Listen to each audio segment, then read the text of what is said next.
वर्णिवेश रमणीय मंदहासरुदितार नामुजं पूजितं सुरकरतो मे प्रभुदा धर्मनंदनहं विजयन्तये। बोलो कृष्ण कन्हैया लाल की। एक बार बधाए हरे कृष्ण। આપણે બધા અહીંયા ગેધડ થયા છીએ ફોર સેલિબ્રેટિંગ ધ જન્માષ્ટમી। એમાં રાઈટ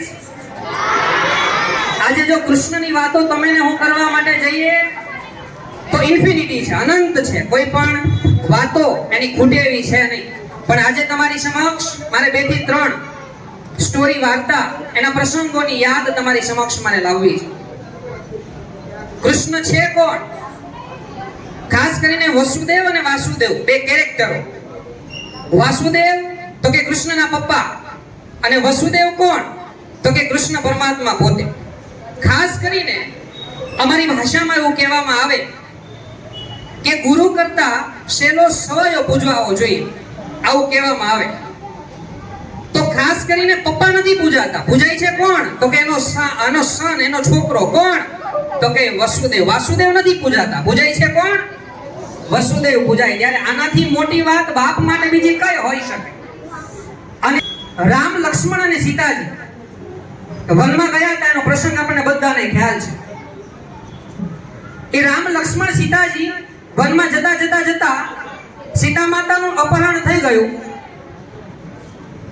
સીતા માતા શ્રીલંકામાં વયા ગયા। ત્યારે એને શોધવા માટે રામ એની સાથે સાથે લક્ષ્મણજી એ રોડ ઉપર નીકળે છે। જતા જતા જતા એ રસ્તો ભૂલી જાય છે કે હવે મારી સીતાને હું ગોતવા માટે ક્યાં જાઉં। અને એટલાની અંદર જ થોડીક વાર થાય એટલે રામ તો પોતે પરમાત્મા, પોતે ઈશ્વર, પોતે ભગવાન, પોતે લોર્ડ, પોતે ગોડ, પોતે ગોઝ। થોડીક વાર થાય એટલે ઉપરથી એક મોર ઉડતું ઉડતું ઉડતું ઉડતું ઉડતું રામ ભગવાનના ચરણ પાસે આવી અને પડ્યું। રામને કીધું કે હે ભગવાન, હું તમારી શું સેવા કરી શકું? ત્યારે રામ કહે છે કે મારી સીતા શ્રીલંકામાં છે, રાવણ એને કિડનેપ કરી ગયો છે, એનું અપહરણ કરી ગયો છે। હવે હું રસ્તો મારે ક્યાં જાઉં હું શોધી નથી શકતો। એટલે ત્યારે મોર કહે છે કે મને ખબર છે, આઈ નો વેરી વેલ કે સીતા માતા કયા રસ્તામાંથી ગયા છે। અને ત્યારે આગળ જતા જતા તો કે તને ખબર છે? તો કે હા। તો મારી હેલ્પ કરીશ? તો કે હા। કઈ? હું એક પક્ષી છું, ઉપર હું ઉડીશ અને નીચે તમે ચાલતા આવજો।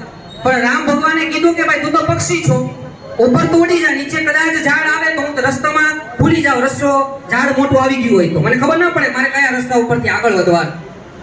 એટલે ત્યારે મોર એમ કહે છે કે કાંઈ વાંધો નહીં, હું મારા પીછા છે ને એ નીચે નીચે થ્રો આઉટ એટલે કે ઘા કરતો જઈશ। મોરે એવું કીધું કે ઉપર હું ઉડીશ પણ મારા જે પીછા છે ને એ હું નીચે ઘા કરતો જઈશ રસ્તા ઉપર, અને રસ્તા ઉપર તમારે ચાલતું આવવાનું। રામ ભગવાન અને લક્ષ્મણ ભગવાન બંને નક્કી કરી લીધું કે હવે આપણે વાંધો નહીં, નીચે ચાલતા જશું।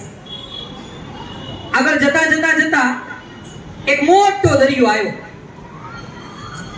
દરિયો આવ્યો એટલે ઉપર મોર ઊભું હતું, મતલબમાં ઉડતું હતું। પણ થોડીક વાર થઈને ત્યાં ભણમ નારાયણનો મોર નીચે આવ્યો, ધ બેંક ઓફ સી, મતલબમાં દરિયાના કિનારા ઉપર। એટલે રામ ભગવાને એની લેપ એટલે કે ખોળામાં મોરને માથું મૂક્યું અને કીધું કે આ શું થયું તને? તો કે ભગવાન, જ્યારે મોર પોતાના પીછાનો ત્યાગ કરે ને ત્યારે એનો પ્રાણ પૂરો થઈ જાય, એની લાઈફ પૂરી થઈ જાય। તો કે આવું હતું તો તારે પેલા કહેવાય ને, તો હું તને ના પાડત। તો કે ના ના, એક ભગવાન માટે હું નાનકડી સેવા કરી શકું, આનાથી મોટું મારા માટે બીજું નસીબ કંઈ ન હોઈ શકે। ત્યારે ભગવાનના ખોળા ઉપર મોરનું માથું લીધું અને ભગવાને કીધું કે જે સમયે મતલબ આ સમય ઉપર તે તારા પીછા મને આપી અને તારું જીવન તે પૂરું કરી નાખ્યું, હવે આ તારો ઋણ છે ને એ હું આ જન્મમાં તો નહીં ઉતારી શકું। તો કઈ ક્યારે ઉતારી શકું? હું કૃષ્ણનો જન્મ લઈશ, એક ઇન્કાર્નેશન ઓફ ધ લોર્ડ કૃષ્ણ। હું એક જન્મ લઈશ, કોનો અવતાર? એક કૃષ્ણનો અવતાર।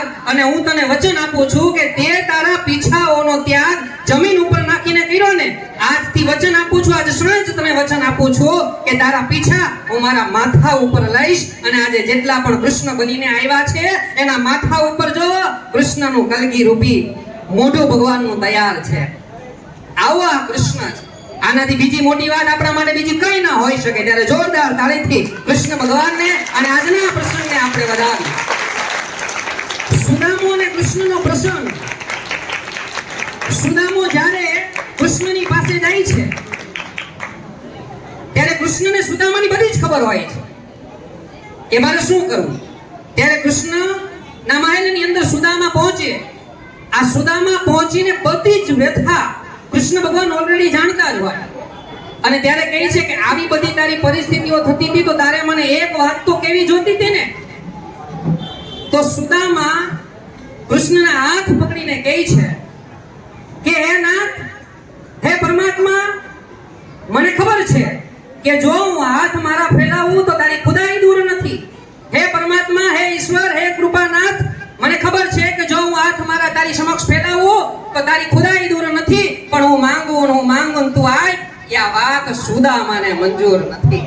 આ એનો મિત્ર કોણ? તો કે સુદામા. આવી ઘણા બધા પ્રસંગો કૃષ્ણના છે. જ્યારે એનું વર્ણન કરવા માટે તમે હું જઈએ તો પૂરા નથી થઈ શકે. ત્યારે જોરદાર તાળીથી આપણે આજના પ્રસંગને અને ખાસ કરીને સ્ટોરી ઓફ ધ લોર્ડ કૃષ્ણને વધાવી. Thank you. સરસ મજાની ઓપોર્ચ્યુનિટી આપી બદલ એપેક્સ સ્કૂલ પરિવારનો ખૂબ ખૂબ આભાર. Bottom of the heart from. Thank you and thank you.